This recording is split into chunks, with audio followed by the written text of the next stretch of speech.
여러분, 지금 시장은요, 말 그대로 거인들의 전쟁터입니다. 한쪽에는 전통의 강자, 석유가 버티고 있고, 다른 한쪽에서는 미래를 이끄는 인공지능이 무섭게 치고 올라오고 있죠.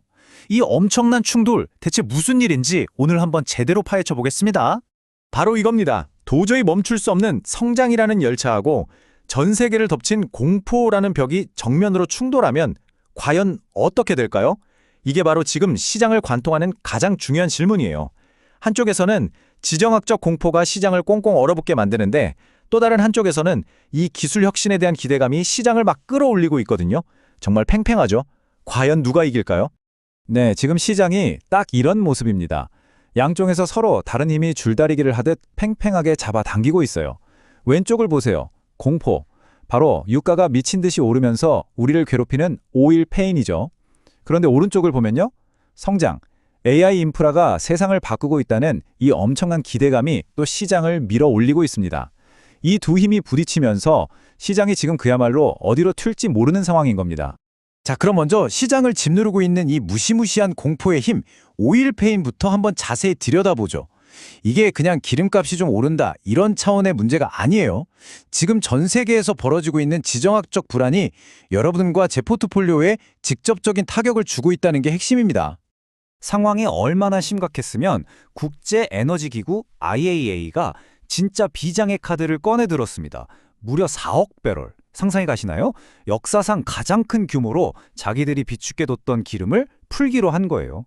시장에 걱정 마라, 우리가 어떻게든 공급은 책임지겠다 하고 아주 강력한 메시지를 던진 거죠. 그런데 여기서 진짜 재밌는 일이 벌어집니다. 시장의 반응이요.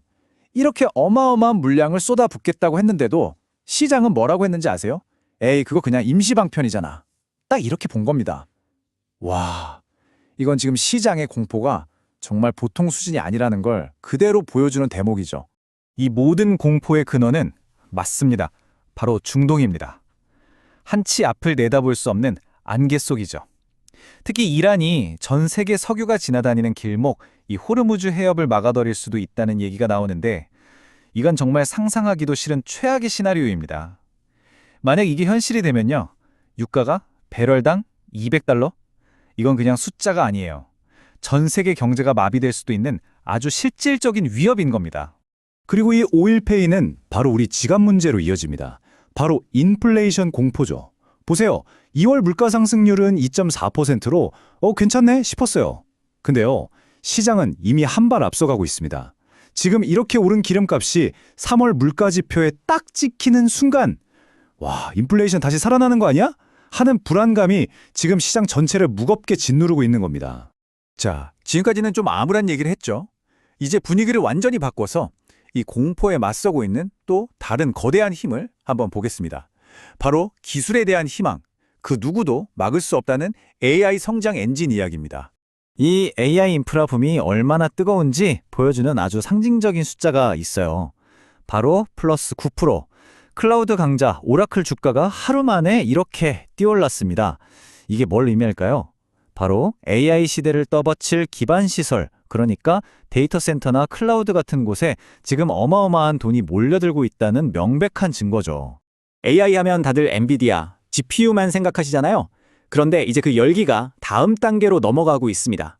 젠슨 황 같은 업계 리더들이 GPU 다음은 이거다 하고 콕 집어서 얘기하는 것들 있죠. 바로 AI 데이터 센터의 혈관 역할을 할 광통신, 그리고 그 심장의 피를 공급할 에너지 저장 장치 ESS입니다. 이제 진짜 하드웨어 전쟁이 시작된 거죠. 이게 그냥 미래에는 그럴 것이다 하는 뜬구름 잡는 얘기가 절대 아닙니다. 지금 보시는 것처럼 데이터를 빛의 속도로 옮기는 광통신 부품, 데이터 센터의 전기를 저장하는 ESS, 그리고 삼성전자와 같은 파운드리 강자들과 네이버의 협력까지 구체적인 분야에서 이미 실제로 돈을 벌기 시작했어요. 진짜 실적 장세가 열리고 있다는 겁니다. 자, 그럼 이 거대한 두 힘, 공포와 성장이 정면으로 꽝 하고 부딪히면서 실제 시장은 어떻게 변하고 있을까요? 더 중요한 건 이 정신없는 시장에서 우리는 과연 어떻게 살아남아야 할까요? 이 숫자들을 보세요. 이게 바로 그 충돌의 결과입니다. 말 그대로 디커플링이죠.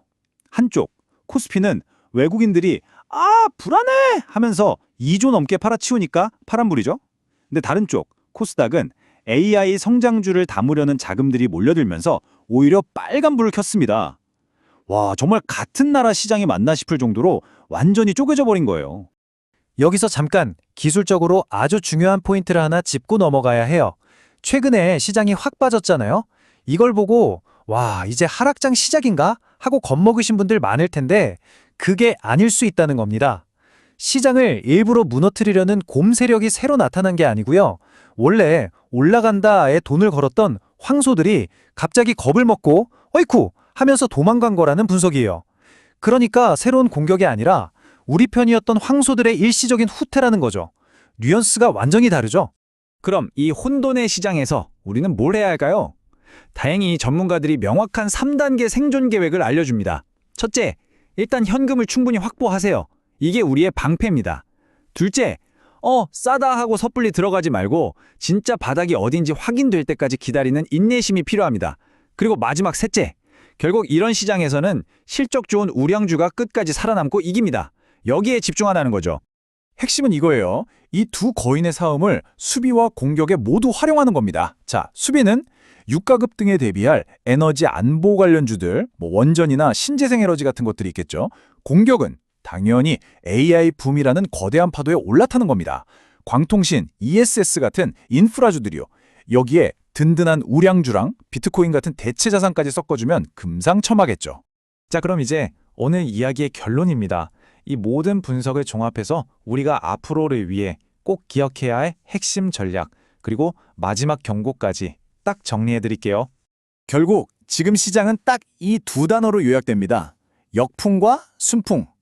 고유가라는 엄청난 역풍이 앞에서 불어오고 있는데 동시에 AI 산업의 성장이라는 거대한 순풍이 뒤에서 밀어주고 있는 거죠.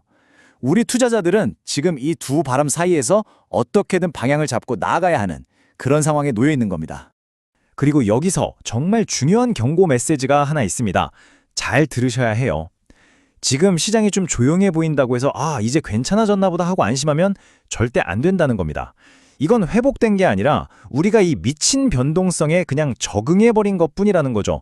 언제 어디서 예상치도 못한 뒤통수를 맞을지 모른다는 경고 절대 잊으시면 안 됩니다. 자, 그럼 마지막으로 여러분께 질문 하나 던지겠습니다. 이 거대한 시장의 충돌 속에서 여러분의 포트폴리오는 단단한 암요리인가요? 아니면 거기에 부딪혀 터져버리는 벌레인가요? 오늘 제 이야기가 이 질문에 대한 답을 찾는데 조금이나마 도움이 되었으면 좋겠습니다. 좋아요, 구독 부탁드립니다. 감사합니다.